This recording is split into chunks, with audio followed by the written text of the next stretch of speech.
Okay. Hi, everyone. Welcome back to Tuesday Tea with me, Alisha Bowker Mudrock.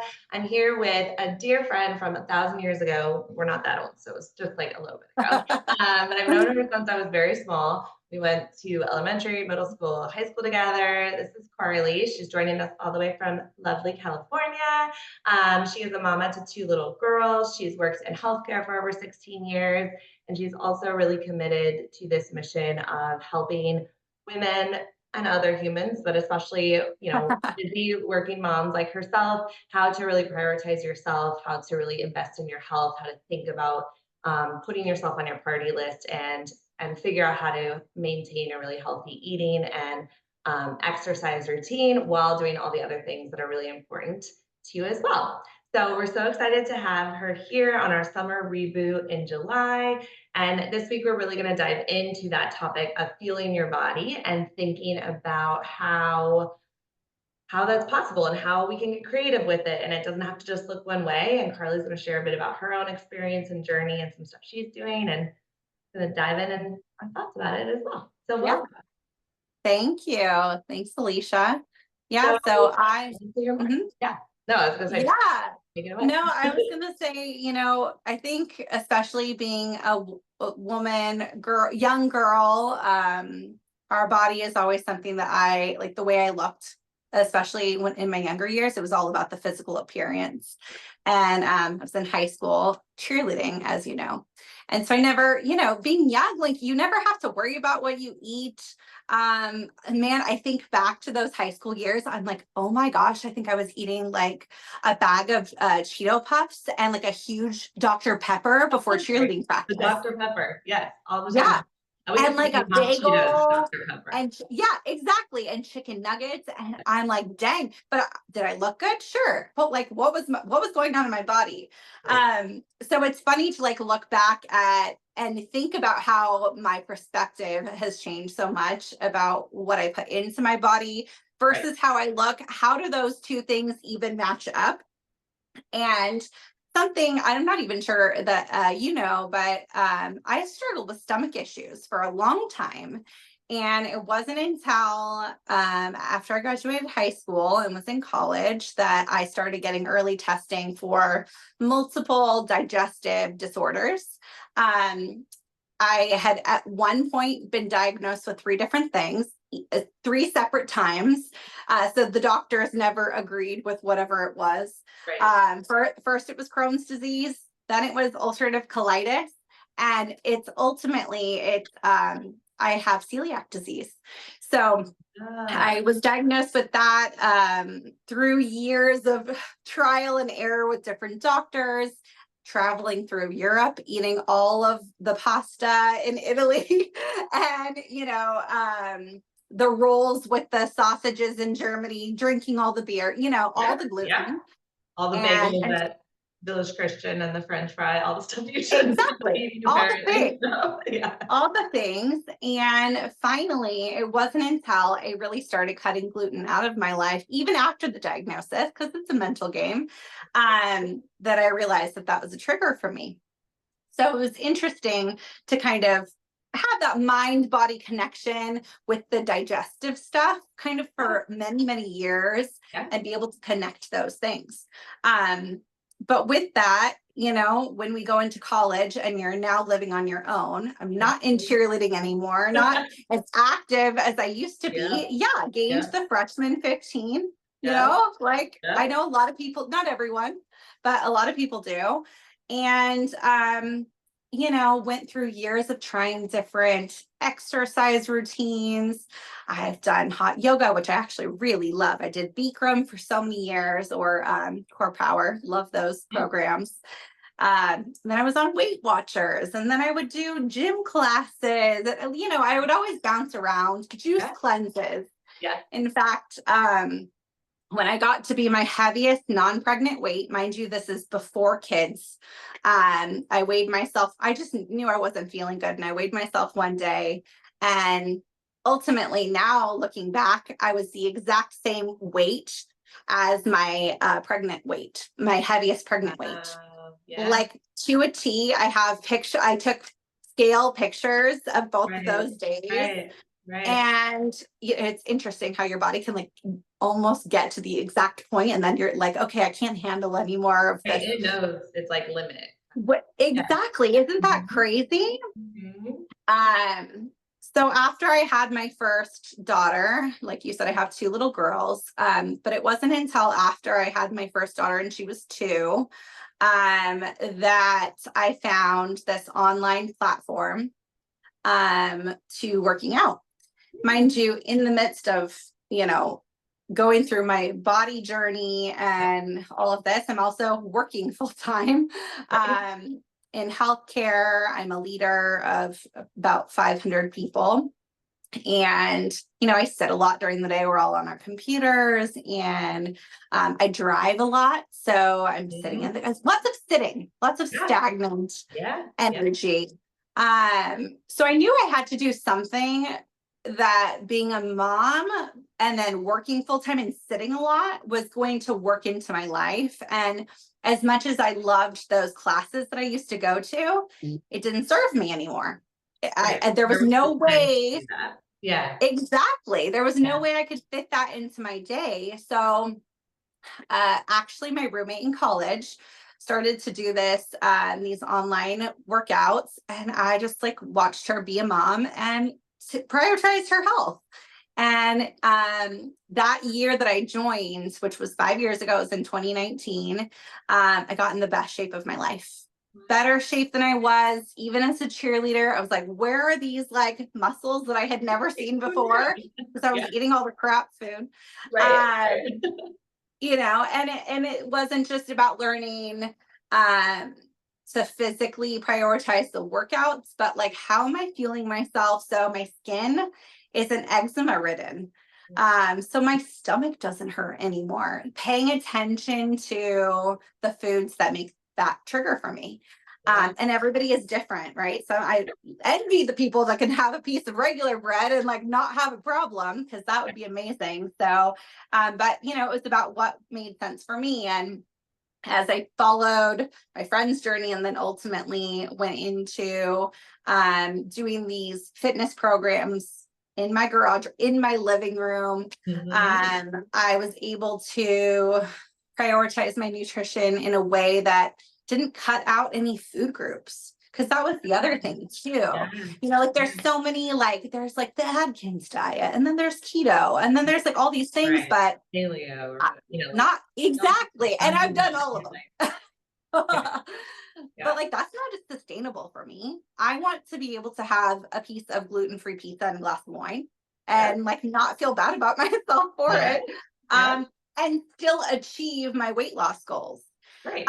So that's something that it was so attractive to me, the convenience and just a lifestyle change, not a diet. Mhm. Mhm. And so that's kind of where I'm at today. I help other humans on their healthcare journey by sharing my experience. In fact, it's not been a straight line. Even last year, it wasn't until my second daughter, who's 3 now, Ooh. I didn't lose the baby weight. And in fact, now, 3 years later, I'm finally at the lowest weight I had been since I've had her several years ago. So that's kind of a little bit about the path that I've been on. Yeah.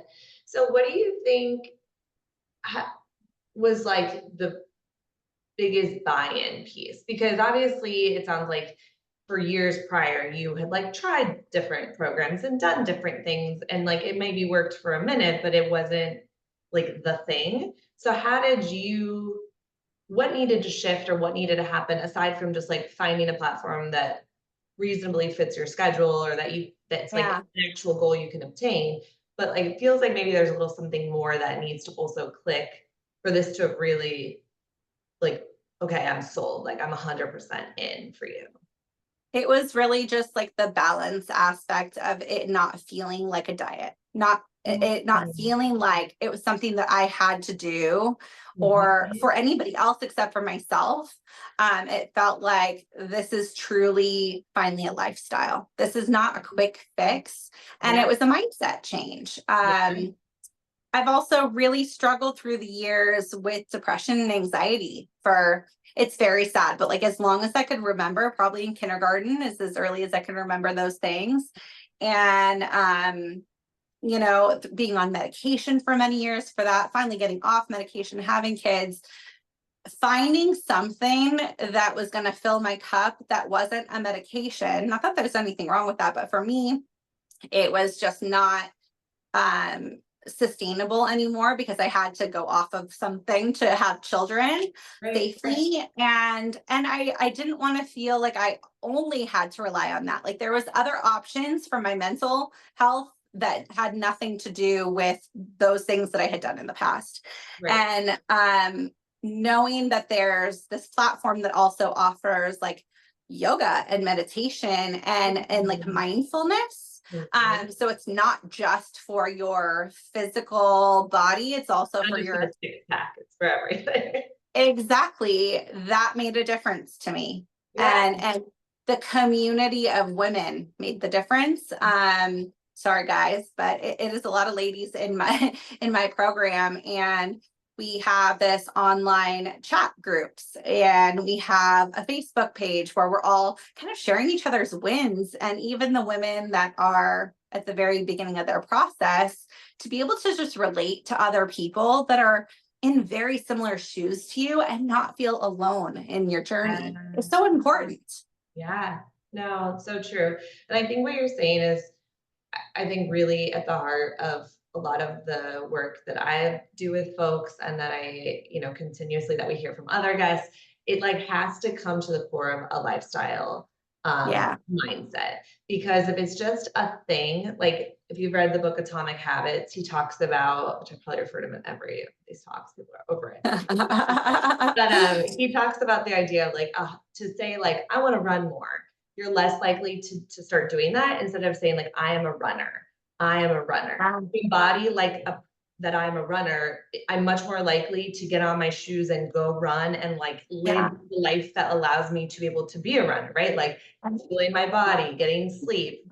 I'm not really a runner, but in this example, like I used to be, but not as much anymore. But it's like, but it is this whole shift where, and it doesn't mean, like you said, that you can't have fun or go on vacation or live your life. And that's why I think these fad diets and these things with rules don't work, because it overrules quick and they don't always transition well or fit and be able to be modified into like actual life. And so I think what you're describing is that, well, right now you're at a more healthy or fitter place, but for the last 3 years while you were still on this journey, it wasn't that you weren't either. It looked different, and that's okay. And that it needed to accommodate your body and where you were at postpartum in your journey, where you're at in life in your journey, and like the pandemic and all that last years, like what was going on, without it being a negative or a judgment. It just is part of the process. And I think that's such a beautiful way to think about when we make these choices to move our bodies intentionally, or to eat or not eat something, or to get that extra hour of sleep or drink more water or whatever else. It's not like, oh, I didn't do it one time, it's all fail. It's just today, what is the capacity for it? Today, how am I showing up? Here's some things I know work. And then let me keep translating that as it fits tomorrow, the next day, the next day. Exactly. That's so beautifully said. And like, I know that just because I'm in a place right now that it's easier for me to help other people, it's easier for me to be at like more of a weight that I'm comfortable in my body, doesn't mean that it will be like that every single day. The scale is also something that's like really a mind trick to people. There's a lot of women that I know that don't weigh themselves because it's not good for them. For me, it was actually the opposite. I found that when I didn't weigh myself, it was like, oh, well, then it was out of sight, out of mind. So it's so important to just like look at what's good for you. I look back at last year, and I've lost 18 pounds in the last year. And what went on during that time? I had a hysterectomy last year. I had major surgery with major complications. And then, not to mention, 2 of my family members, including my oldest daughter, were in the hospital at the same time. So it was 1 week out of my surgery. So what could I do in these tools that I have in my toolbox during that time, even though I wasn't working out. I didn't work out for several months because you can't, Good to heal. Yeah. right? It was like, okay, I'm going to prioritize water because that's what I can control right now. I'm going to prioritize like taking some deep breaths when I'm feeling stressed and going back to kind of a meditative state when I can feel those cortisol levels rising. Like, what are these a little bit of Yes. sunlight in the morning? Yeah. What are these little things I can do to make myself feel good, even though I'm not at my optimum?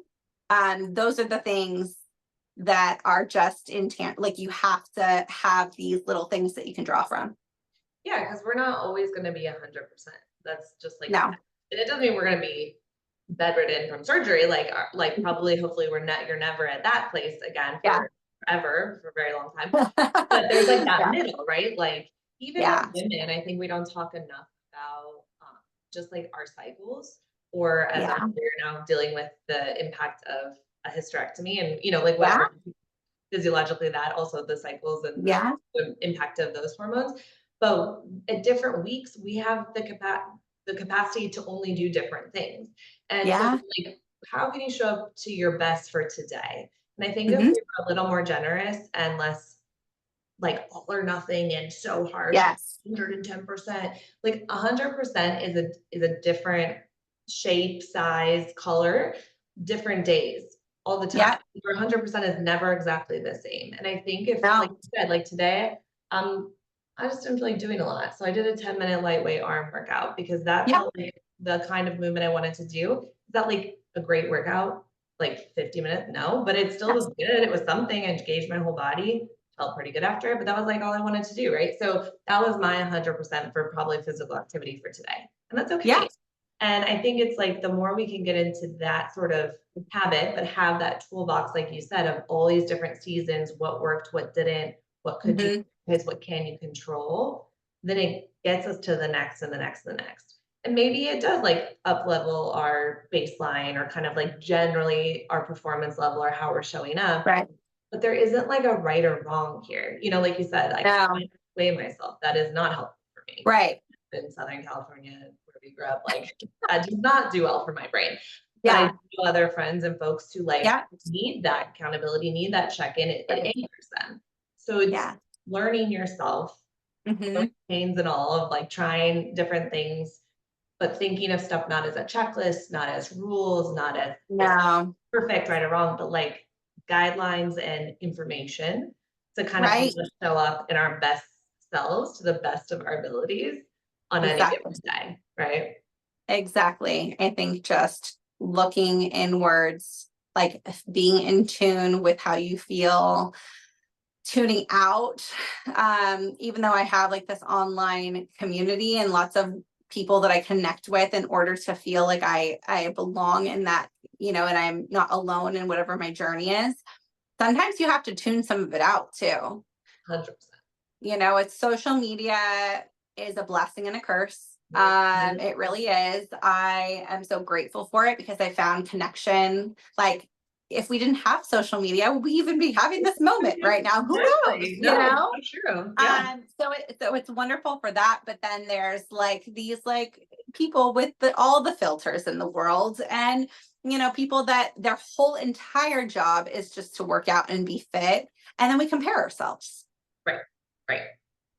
And they also are just like different people, right? Like biologically, genetically, 100%. age-wise. Like sometimes I even forget how old I am. Again, not that old, but like we're pushing more towards 40. And there's some people watching shows and I'm like, oh God. I'm like, wait, because they're like 20 years younger than me. Like, I mean, it's like, Exactly. of course they look or can do or have the energy of something else. Like, which is fine. Exactly. I'm not saying you can still be 90 and like be killing it.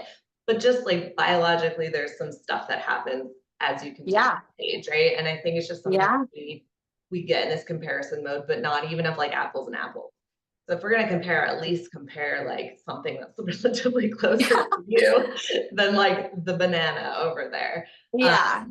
So yeah, That's such a great point. And I always say now, today, as I am in this moment, the only thing I compare myself against is my best version of myself.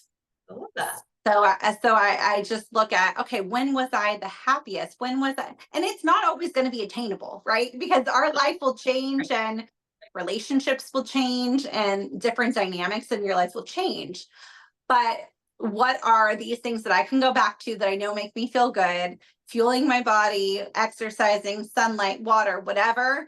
And I can compare myself against myself in that. And that's a healthy way to be, I think.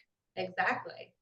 And it's stuff that no one can take from you. Stuff that benefits the people in your world when you're looking in and doing those things, but it's Yeah. also something so personal and nobody can like take it away from you, which I Yes. think is we don't do enough of, especially from my clients and friends who are moms. Like I know how hard it is to think of putting yourself on the list, let alone at the top of the list. But I think in this way you are showing them better for your children, your partner, whoever, by like working out, eating well, Yes. getting out. But it's also something that's like a really nice gift for yourself that I think we don't always give ourselves enough of those. And it doesn't have to be a new handbag or a new whatever. It's something much more beneficial and long lasting, but it's also so personal. And it's like a Mhm. nice space and time to have that reflection and connection with ourselves.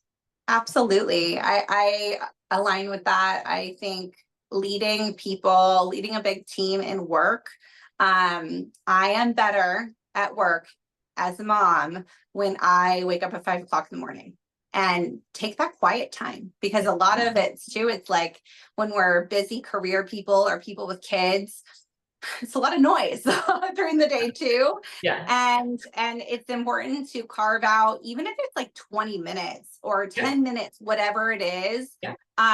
where it's about you, because it's like the oxygen mask in the airplane. You Mhm. don't put it on the other person first, you have to put it on Mhm. yourself first. Mhm. And it's the same with all of these things. I am better as a leader at work. I'm better as a friend. I am better as a mom. If I can mentally carve out some Yeah. time for myself, because ultimately at the end of the day, like you said, it's only us. We Yeah. are the only ones that can give Sure. us what we need. No one else can. Exactly. Exactly. And I think that's a beautiful sort of wrap up point. So where can people find you? And is there anything you want to sort of leave as a takeaway for the listeners or offer as an invitation or kind of turn it over? Yeah. So Alicia will have my Instagram handle. It's literally just my name, Carlie Elwell, on Instagram. And I am helping folks on their health journey, and I'm doing it alongside them. There's a whole community, like I said before, of people that are doing this with me. And it's just about giving you the tools so you can feel good in your life, and not, you don't have to be this like fitness person. You don't even have to share on Instagram. Like that, it's not it's not what it has to be. Yeah. It's just about helping you feel your best in your journey. So I am actively helping folks with their journeys, and I would love to help anyone that this might resonate with. They could just find me and send me a message on Instagram or send me an email, and I would love to connect with them. Awesome. So yes, that will definitely be in the email if you click on her photo or there's a link in her bio. And I'll make sure to also add it into my on my Instagram so you guys can find her there. But thank you so much for being here today. Such a rich and important conversation. I think just remembering that lifestyle mentality of fueling our bodies and giving ourselves that gift. So thank you for sharing your journey and your insights, Carlie. And I hope everyone has a wonderful rest of their Tuesday. And I'll see you guys later. Thanks for having me.